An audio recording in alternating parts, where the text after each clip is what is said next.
Selamat siang Bustia dan teman-teman sekalian. Kami ingin mempresentasikan chapter 12 dan chapter 13. Boleh di next?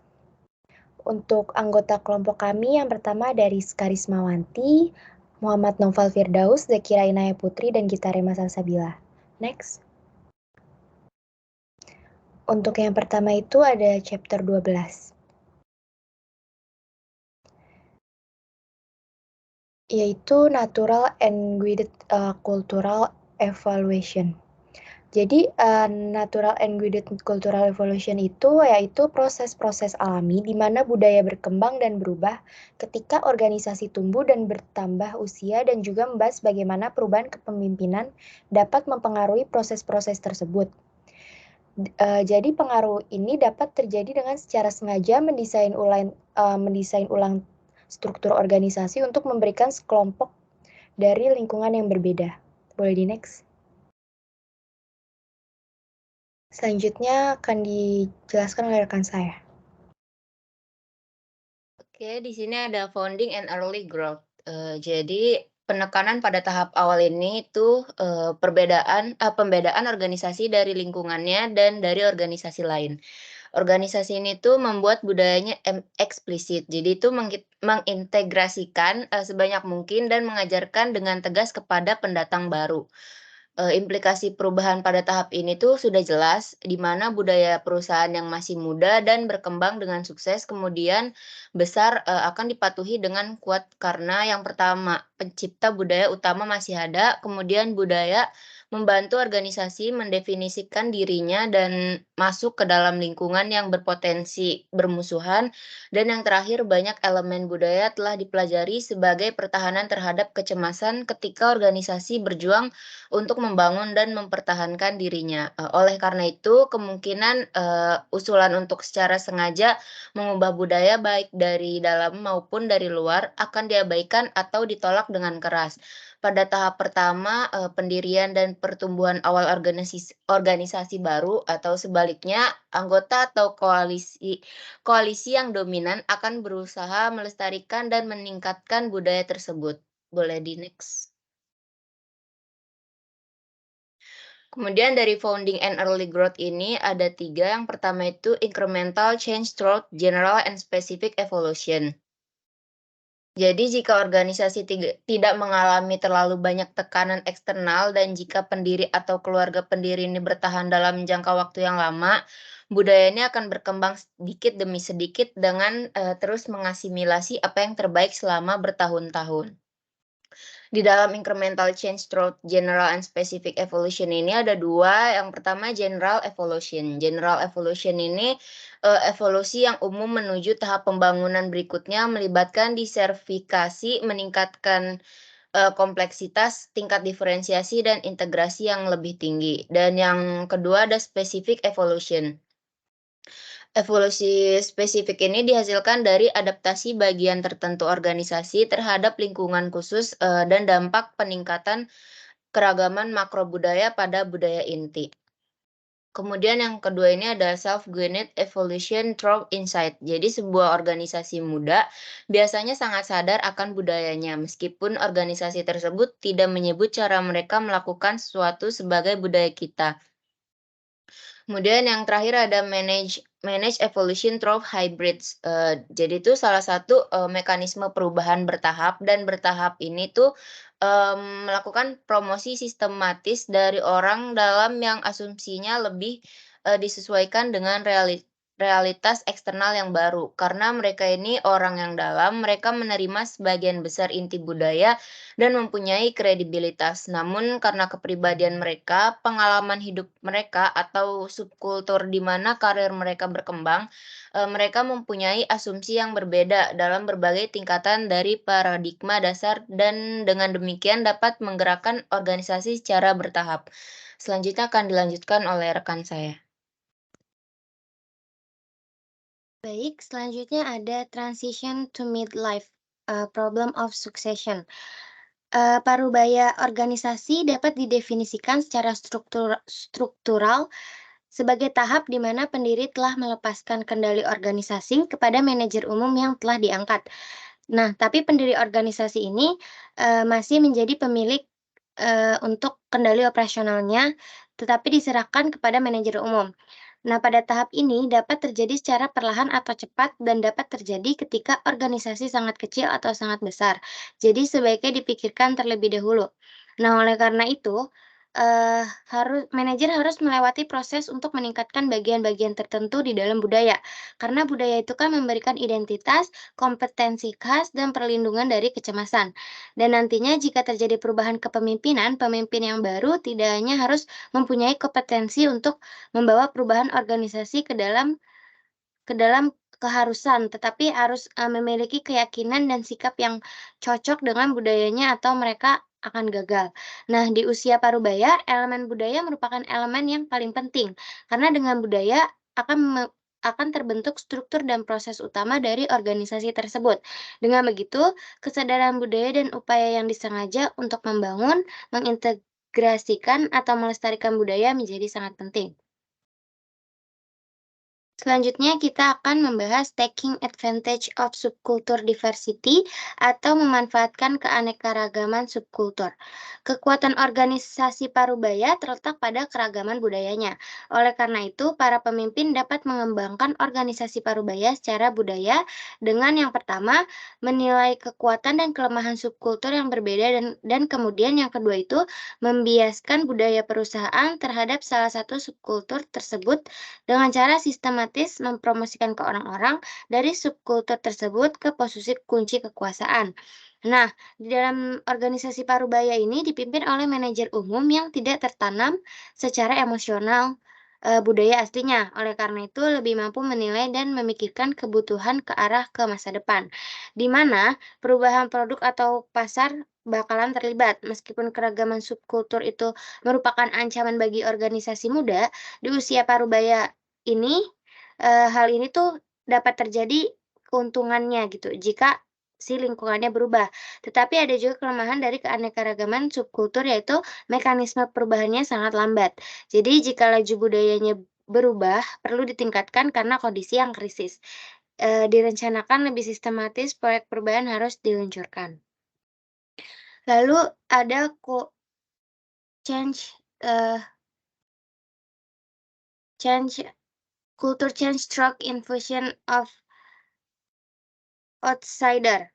Asumsi yang dapat diubah dengan mengubah komposisi kelompok atau koalisasi dominan dalam suatu organisasi seperti pendapat Kleiner yang mengemukakan 3 versi. Yang pertama ada versi paling ampuh. Dari mekanisme perubahan ini terjadi ketika direksi mendatangkan CEO baru dari luar organisasi atau ketika CEO baru diangkat sebagai hasil akuisisi, merger, atau leverage pembelian. Nah, CEO baru ini biasanya membawa beberapa orang-orang dan menyingkirkan orang-orang yang dianggap udah lama dan semakin tidak efektif dalam melakukan sesuatu.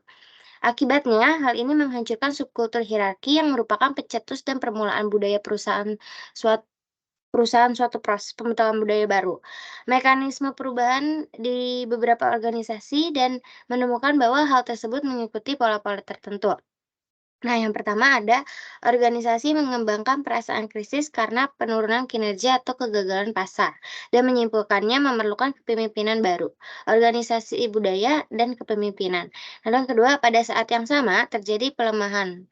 Pelemahannya itu pemeliharaan pola di sektor prosedur, keyakinan, dan simbol-simbol yang mendukung budaya lama perinciannya. Nah, yang ketiga, seorang pemimpin baru dengan keyakinan dan nilai-nilai yang baru didatangkan dari luar untuk menangani krisis tersebut.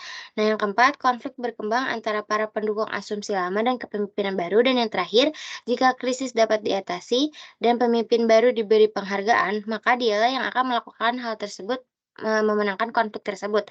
Dan keyakinan serta nilai-nilai baru mulai tertanam dan diperkuat oleh serangkaian aktivitas pemeliharaan pola baru. Nah, yang kedua ada versi ekstrim atau turn around, di mana secara drastis dapat mengubah struktur dan proses serta keyakinan baru dan nilai-nilai baru, namun hal ini dapat terjadi pada tingkat yang berbeda-beda.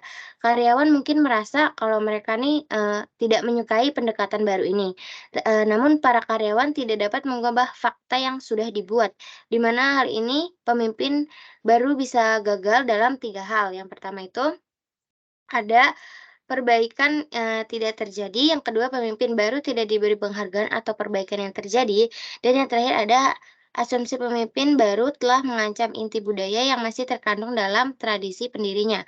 Nah, jika salah satu dari ketiga kondisi ini berlaku, pemimpin baru akan dipaksa keluar. Di dalam hal ini, situasi ini sering terjadi ketika ada orang luar yang dibawa masih memiliki pendiri atau keluarga pemiliknya, itu kuat. Lalu yang ketiga ada versi umum. Versi umum, versi umum dari proses ini adalah dengan mendatangkan orang luar yang kuat dan orang dalam yang inovatif untuk mengelola salah satu divisi yang lebih otonom dalam suatu organisasi multidivisi. Nah, jika divisi itu berhasil, maka akan menghasilkan model baru bagi orang lain untuk diidentifikasi nih, dan menciptakan kader manajer yang dapat diangkat atau dipromosikan ke posisi yang lebih senior, dan dengan demikian dapat, mempengaruhi bagian utama dari organisasi. Baik, untuk presentasi selanjutnya akan dilanjutkan oleh rekan saya. Terima kasih.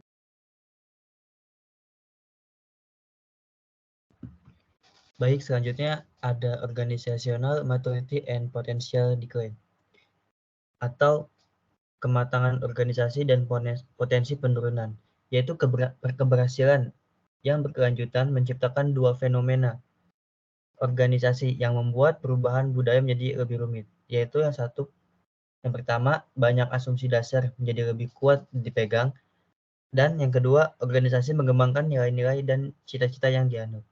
Next. Selanjutnya ada Culture Change Through Scandal and Explosion of Myth, atau perubahan budaya melalui skandal dan ledakan mitos. Skandal dan ledakan mitos menjadi mekanisme utama mengubah kebudayaan. Tidak ada yang memotivasi penilaian dan program perubahan selanjutnya sampai terjadi kecelakaan besar yang biasanya memakan korban jiwa. Next.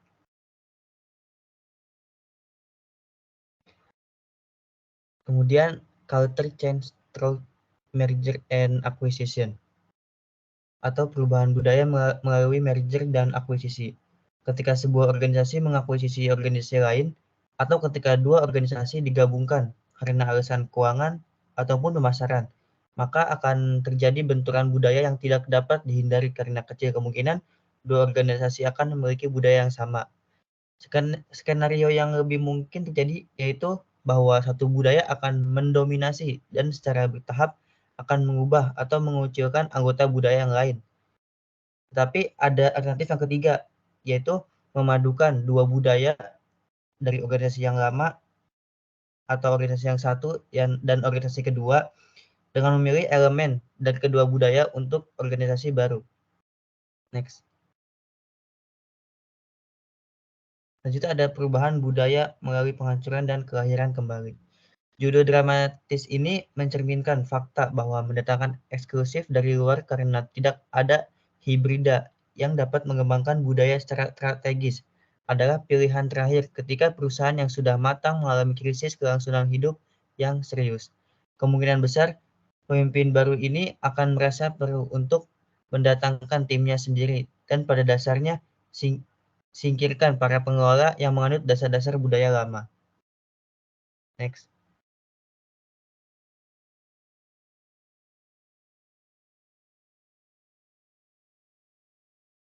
Nah, selanjutnya kita masuk ke dalam chapter 13. Next. Di sini yang pertama, mengapa menguraikan budaya? Di satu sisi ekstrim adalah penelitian akademis murni, di mana penelitian mencoba menyajikan gambaran suatu budaya kepada rekan peneliti dan pihak lain yang berkepentingan untuk mengembangkan teori atau menguji hipotesis. Pada sisi ekstrim yang lain, yaitu kebutuhan siswa untuk menilai budaya suatu organisasi untuk memutuskan apakah akan bekerja di sana atau tidak, atau kebutuhan seorang karyawan atau manajer untuk memahami organisasinya dengan lebih baik untuk memperbaikinya. Next. Nah, di sini ada menguraikan dari luar. Bukan hanya ahli etnografi atau peneliti yang perlu menguraikan budaya organisasi. Pelamar kerja, pelanggan, dan jurnalis semuanya mempunyai kebutuhan dari waktu ke waktu untuk mencari tahu apa yang terjadi di dalam organisasi tersebut tertentu. Seperti yang pertama, di sini ada kita dapat kunjungi dan amati. Kemudian ada identifikasi artefak dan proses yang membingungkan. Ketiga, tanyakan kepada orangnya dalam mengapa hal-hal dilakukan seperti itu. Keempat, identifikasi nilai-nilai yang dianut, yang menarik, dan tanyakan bagaimana nilai-nilai tersebut disebutkan dalam organisasi adalah implementasi. Dan terakhir, carilah ketidakkonsistenan dan tanyakan apa yang sebenarnya menentukan kehidupan sehari-hari perilaku. Next. Nah, selanjutnya di sini ada menguraikan peran peneliti adalah sebuah intervensi yang akan dilanjutkan oleh rekan saya. Terima kasih. Baik, mengumpulkan data yang valid dari sistem manusia yang kompleks pada dasarnya sulit, melibatkan beragam pilihan dan selalu merupakan intervensi dalam kehidupan organisasi. Kesulitan yang paling nyata dalam mengumpulkan data budaya yang valid adalah fenomena yang sudah diketahui umum bahwa ketika subjek manusia dilibatkan dalam penelitian, ada kecenderungan subjek yang akan menolak dan menyembunyikan data yang mereka anggap defensif atau melebih-lebihkan untuk mengesankan. Untuk mendapatkan gambaran yang akurat tentang apa yang terjadi dalam organisasi, harus menemukan metode yang mendorong orang dalam untuk mengatakan apa adanya daripada mencoba membuat Anda terkesan menyembunyikan data atau melontarkan amarah. Mungkin cara terbaik untuk melakukan hal ini adalah dengan menjadi sukarelawan untuk membantu dalam beberapa cara atau menjadi pekerja magang. Oleh karena itu, masalah etika dalam melakukan penelitian harus dipertimbangkan sejak awal dan harus mengesampingkan kebutuhan peneliti akan data yang dapat diandalkan dan valid. Nah, yang pertama ini ada demografi atau pengukuran variabel distal. Yang kedua ada analisis isi dokumen dan produk organisasi seperti cerita, mitos, ritual, simbol, dan artefak lainnya. Lalu selanjutnya ada etnografi atau observasi partisipan, di mana meminta untuk berkumpul, membayangi partisipan yang terpilih, terus duduk dengan tenang untuk mengamati namun menghindari keterlibatan meskipun diminta oleh partisipasi dalam peran sukarela atau membantu meminta anggota untuk mengisi kuesioner, penilaian, tes objektif, terus perkenalan secara individu dengan tanpa nama, dengan penilaian yang dilakukan oleh pihak luar. Lalu ada intervensi pendidikan, tes proyektif, pusat penilaian, dan wawancara. Nah, selanjutnya ada penelitian tindakan atau penelitian kontrak yang diprakarsai oleh organisasi. Selanjutnya, penyelidikan yang klinis insidental sebagai bagian dari proses bantuan atau konsultasi. Selanjutnya, keterlibatan total dalam proses perbaikan seperti pengendalian kualitas statistik atau desain ulang proses. Dan yang terakhir ada ambil pekerjaan tetap selama beberapa waktu untuk merasakan sepenuhnya budaya tersebut. Nah, masalah utama dengan pendekatan ini adalah pendekatan ini sangat memakan waktu dan mungkin sulit untuk menyatukan data dari individu yang berbeda ke dalam gambaran yang koheren, di mana setiap orang mungkin melihat sesuatu secara berbeda meskipun dia menggunakan kata-kata yang sama. Nah, jika motivasi proyek ini adalah untuk membantu peneliti mengumpulkan data yang valid, maka label peneliti tindakan adalah pilihan yang tepat. Namun, jika proyek tersebut diprakarsai oleh organisasi untuk memecahkan suatu masalah, kita akan beralih ke apa yang disebut penelitian atau penyelidikan klinis. Selanjutnya adalah clinical inquiry atau deciphering in a helper or consultant role. Metodologi yang paling sering digunakan dalam mengartikan budaya adalah belajar dari pengalaman sendiri sebagai seseorang penolong, baik sebagai sukarelawan atau sebagai konsultan yang dibayar. Tingkat Tingkat analisis ini dapat dicapai jika organisasi memerlukan bantuan dan mencoba membantu organisasi memahami dirinya dengan lebih baik untuk melakukan perubahan.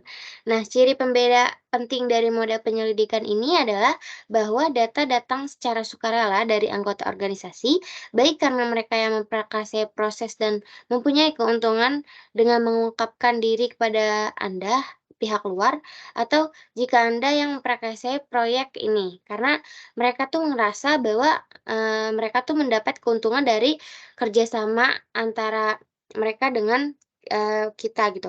Dengan kata lain, tidak peduli nih bagaimana kontak dimulai, data budaya terbaik akan muncul jika anggota organisasi merasa kalau mereka mendapatkan, timbal balik bantuan dari, kita gitu. Presentasi selanjutnya akan dijelaskan oleh rekan saya. Terima kasih. Oke, yang selanjutnya itu ada how valid are clinically gathered data. Jadi, model klinis membuat dua asumsi mendasar secara eksplisit ini terdapat dua. Yang pertama itu tidak mungkin mempelajari sistem manusia tanpa campur tangan di dalamnya. Dan yang kedua itu kita dapat sepenuhnya memahami sistem manusia hanya dengan mencoba mengubahnya. Boleh next?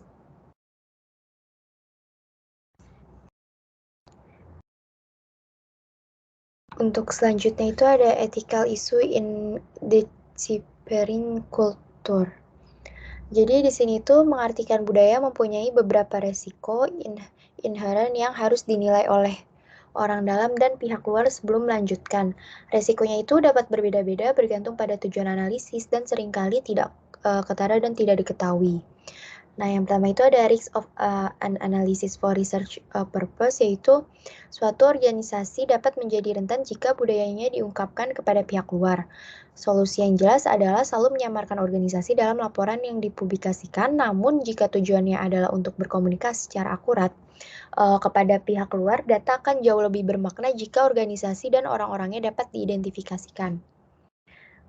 Untuk materi selanjutnya akan dibawakan oleh rekan saya.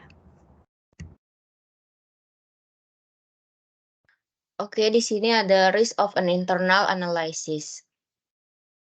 Jika suatu organisasi ingin memahami kekuatan dan kelemahannya sendiri, kemudian jika ingin belajar dari pengalamannya sendiri dan membuat pilihan strategis berdasarkan penilaian realistis terhadap faktor eksternal dan internal, maka organisasi tersebut harus mempelajari dan memahami budayanya sendiri.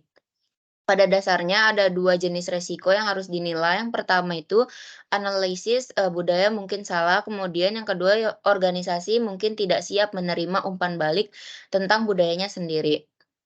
Jika keputusan dibuat berdasarkan asumsi yang salah mengenai budaya, maka kerugian serius dapat terjadi pada organisasi. Resiko yang kedua itu bahwa analisis tersebut mungkin benar, namun orang dalam selain mereka yang membuat analisis tersebut mungkin tidak siap untuk mencerna apa yang telah dipelajari tentang analisis tersebut.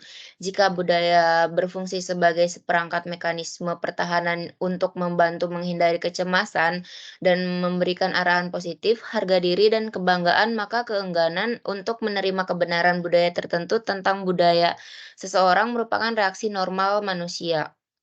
Resiko lainnya itu, yang pertama beberapa anggota organisasi lainnya mungkin tidak menginginkannya. Kemudian beberapa anggota lainnya mungkin tidak siap menghadapinya dan oleh karena itu mungkin tidak dapat dilaksanakan. Dan yang terakhir mungkin tidak menyelesaikan masalah. Boleh di next. Kemudian yang terakhir ada professional obligation of the culture analyst. Analisis budaya ini mempunyai kewajiban profesional untuk memahami sepenuhnya apa konsekuensi potensial dari penyelidikan. Konsekuensi tersebut harus dijabarkan secara hati-hati sebelum hubungan tersebut mencapai tingkat di mana terdapat kontrak psikologis yang tersirat bahwa pihak luar akan memberikan umpan balik kepada orang dalam mengenai apa yang telah ditemukan tentang budaya tersebut. Karena semua alasan ini tuh penguraian dan pelaporan suatu budaya akan bekerja paling baik dan paling aman secara psikologis ketika organisasi termotivasi untuk melakukan perubahan yang mungkin melibatkan budaya tersebut. Sekian presentasi dari kelompok kami, kurang lebihnya mohon maaf. Wassalamualaikum warahmatullahi wabarakatuh.